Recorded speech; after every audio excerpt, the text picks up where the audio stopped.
I wanted to call in to talk to you guys about something that comes up pretty often with actually other atheists, and I find it kind of odd. So I wanted to pose the question to you and see what your thoughts are of ways to respond. I don't know. I first came across this probably about a year ago where someone said that they were forced to go to church, and they made a joke that they pinched their baby to make the baby cry so that they would get out of, so they could leave. And my immediate thing was, horror that you would, pinch a child to leave church. God. And I mean, they made the joke, but then what happened in the discussion was a lot of people, I mean, a overwhelming amount of people saying that it's okay to, put your hands on a child. It doesn't do any harm. It happened to them. They were, they turned out okay. And it's just, Sorry. Okay, so then, of course, we list the science, behind how it's damaging. And, we're supposed to be skeptics, And I find it really odd that we're so willing to demand evidence and say, we stand behind logic and reason when it comes to a God belief, but we reject it when it gets closer to home. So I guess my question to you guys is, what can we say besides providing the science, which, absolutely demonstrates that it's harmful? What else can we do to, when we encounter these people, whether believers, or atheists, because it seems to be run the gamut, that think it's okay to physically punish their child? It's an excellent question. In fact, I think in a month we're going to do a special thing on that very thing, but it bears repeating. So, Dale, would you like to take a crack at starting this one off? Sure. I don't really know what I can offer in terms of, beyond the science, because the science is settled. This is not a question where we're still waiting for the evidence to come in. There have been not only studies done, but some really terrific meta-analyses of those studies that looked at the variables in terms of the impact on the child. One of the really classic meta-analyses was done by a researcher named Elizabeth Gershoff at Columbia. She's now actually at University, UT here in Austin. She is, okay. So she was at Columbia years ago, I guess, and now she's at, that's terrific. Good for you guys. Yeah. But she's one of the foremost advocates for getting the science right on corporal punishment. And she did a meta-analysis of 88 studies on corporal punishment and determined that there are 11. This is not exactly answering your question. You already know the science, but this is all I've got, is the science, which is solid. No, I can always use more science, because the more science I throw at them, the less they can defend. Right. All right, so here's the thing. They determined from the meta-analysis that there are 11 direct measurable influences on the child from corporal punishment. 11 things that are increased by corporal punishment. 10 of them are negative. A higher likelihood of depression, a higher likelihood of violent behavior, a higher likelihood that they will beat their own children, a damaged parent-child relationship. These are not, the jury's not out on these things. The only thing that had what they call a positive correlation was immediate compliance.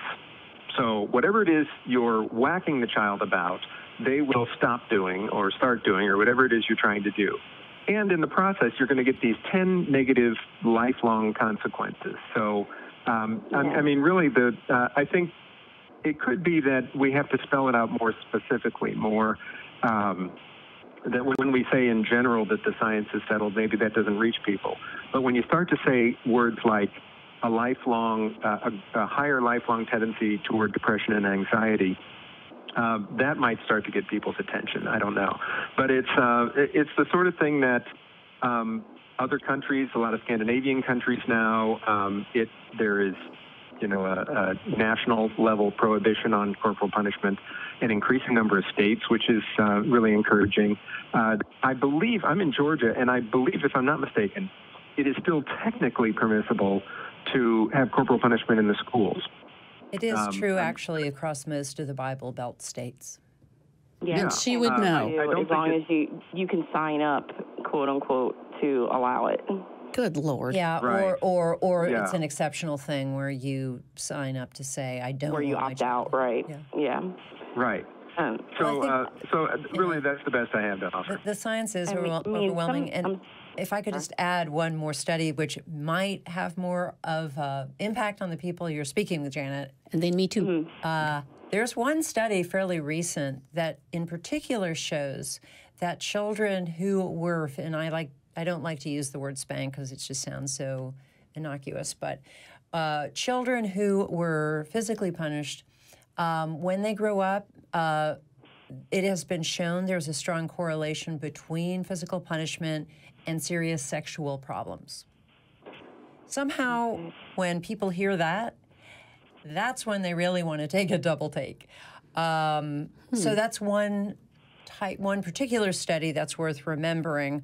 I also like to point out, and this is the last thing I'll say on the science, is that of all of the studies that have been done, because oftentimes you'll talk to people who will say, "Oh, I was spanked and I turned out fine." They always say that every time. As if fine is a great indicator of a happy kid. But I have yet to come across one study that showed that physical punishment enhances the well-being of children.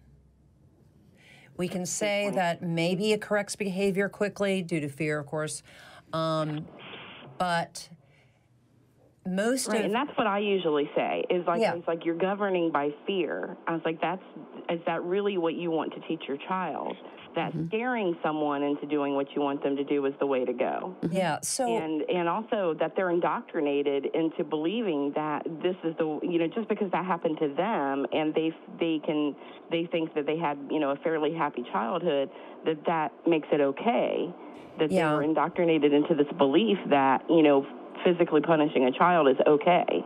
I think it's important to get into the psychological component like you're doing.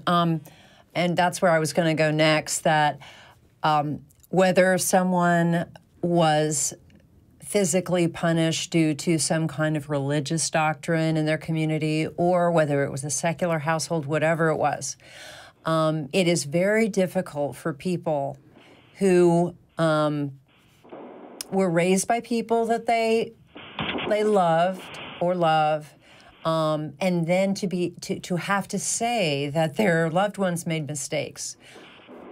It shouldn't be such a huge mountain to climb. But when someone was raised with physical punishment, very often it's really difficult for them to just kind of get up over that hill and then say, wait a minute, my parents didn't do everything right. They didn't do everything perfectly. And no, they may not be able to pinpoint, well, this is how I was harmed specifically. But when you're talking to folks like that, you may want to just ask them about their childhoods and say, what was it like when you got a spanking? What was that experience like? And here's one thing that I think most people don't focus on enough, and they want to talk very often about the physical potential abusive aspects of physical punishment. The emotional impact of physical punishment is long lasting, and I think that usually will kind of trigger some things. I've asked a little bit about that, and usually the response, again, going back to this one specific incident that happened not too long ago, the response was that, one, they deserved it because they had done something wrong. That was an overwhelming response. And then two, that they felt that the parent was justified because they needed to, learn the lesson. Okay, this is where, go ahead. And when you're finished. So I felt like they were, again, indoctrinated into thinking that this was the way that it should be, and they're rejecting all of the evidence that was, put up to say, that you shouldn't go that route. Yeah. And it's just a weird dynamic to me. And I guess one of my main things was that I kind of had a little bit of difficulty replying to, because, usually I would just list the science, right? But they're like, how do you, what was your suggestion? I'm like, a big thing you can do is talk to your child. It's lazy parenting to hit a child. It is lazy parenting, yeah. Yeah, it's lazy parenting. So if you want your child to do something or not to do something, the best way to accomplish that is talking. And their immediate reaction was, how do you reason with a toddler? Well, sometimes you can't reason with a toddler, but that doesn't mean that you resort to lazy parenting.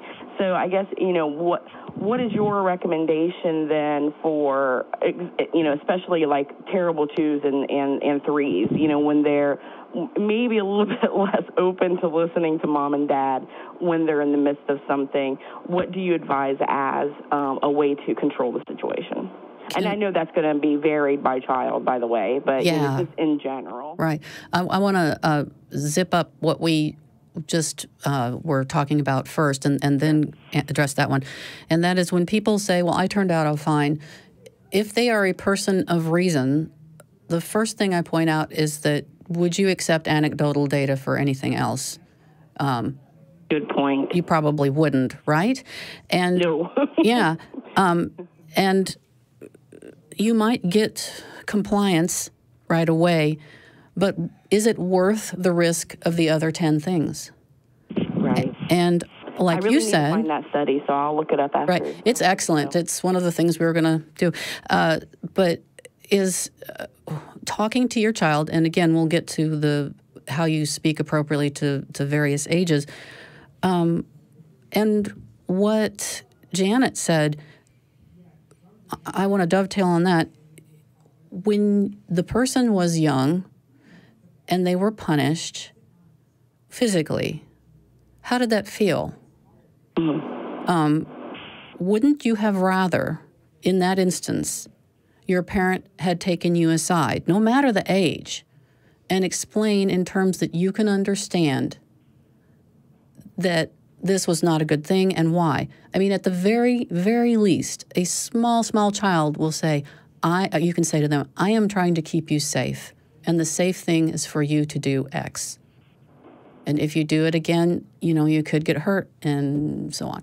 But now to how to speak to the very various ages, like the very youngest age. Anything to add, I was going to suggest a book. A big obstacle that you're running into with these folks is that they don't know much about child development. I guarantee you, if they did learn about it, even in a most basic way, I think that their viewpoints would change. I don't have a long list, but I can just tell you one book that I think really helps. It's not an anti-spanking book or anything. It's called The Happiest Toddler on the Block. Oh, yeah. Okay. And it specifically guides parents who want to find a way to communicate with a toddler who is being difficult, who's having a tantrum, who's just crying, and they don't know how to stop the crying.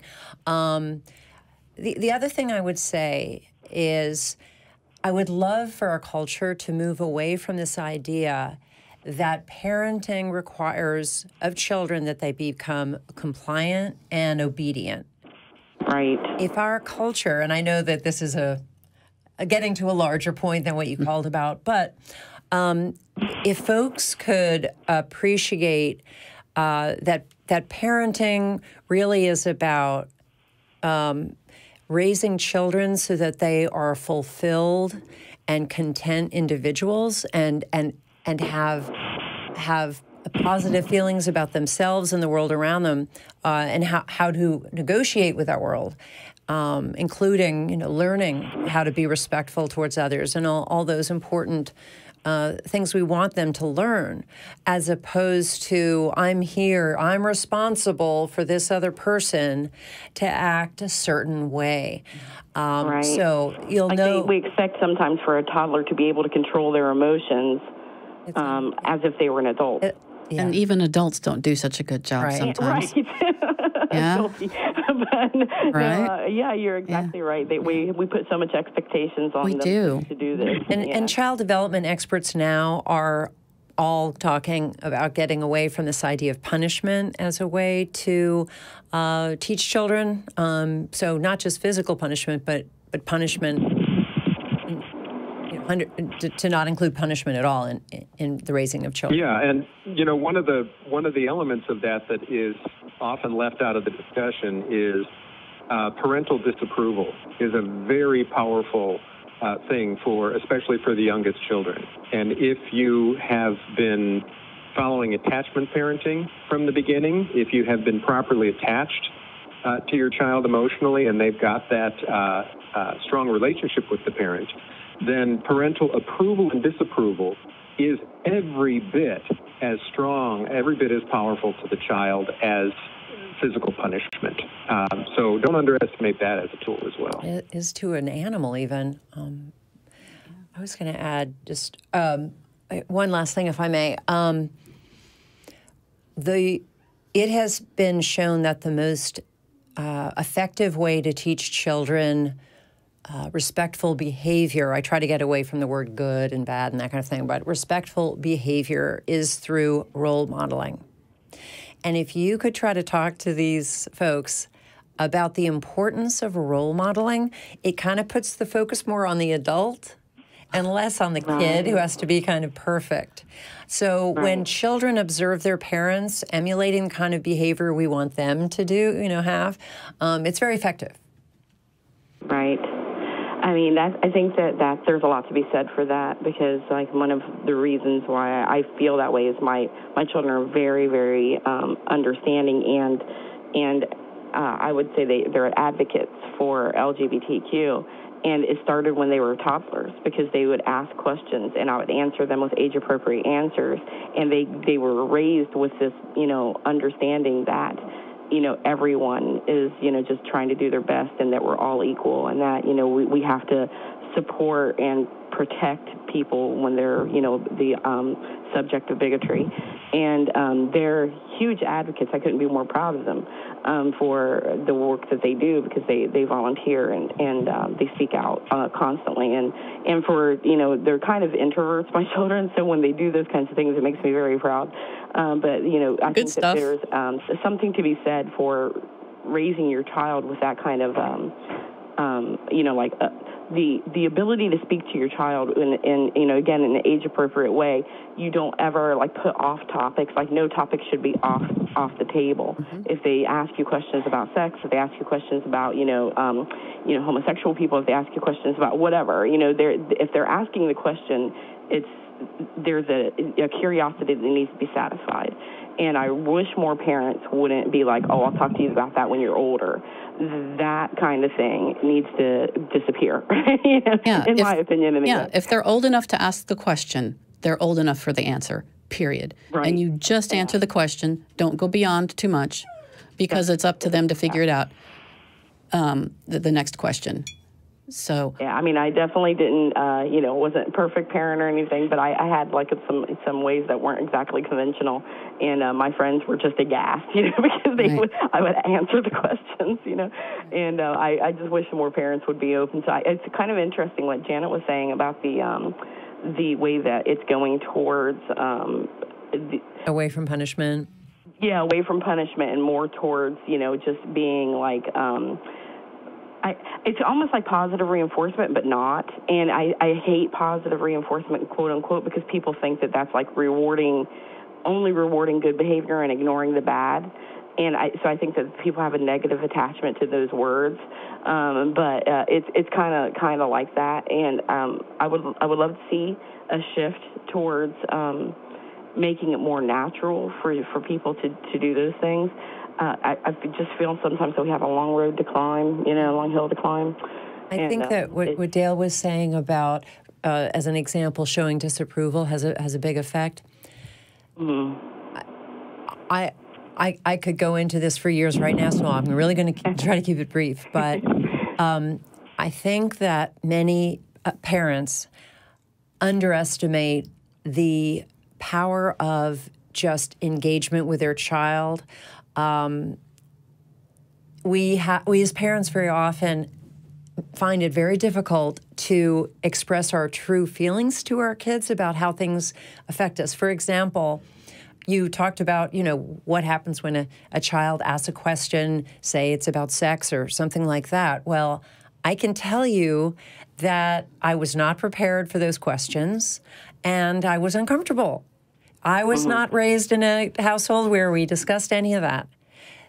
I think the best thing that I did when I first got questions like that was to check in with my feelings of totally being uncomfortable and not knowing how to respond. So I just want to say first that if a parent is just feeling that way, it's okay to answer the question. Yeah, that's a good point. You should never make them feel at all that you're disapproving of them asking questions. But if you're not feeling up to answering it right then, it's also okay to say, I'm going to think about that.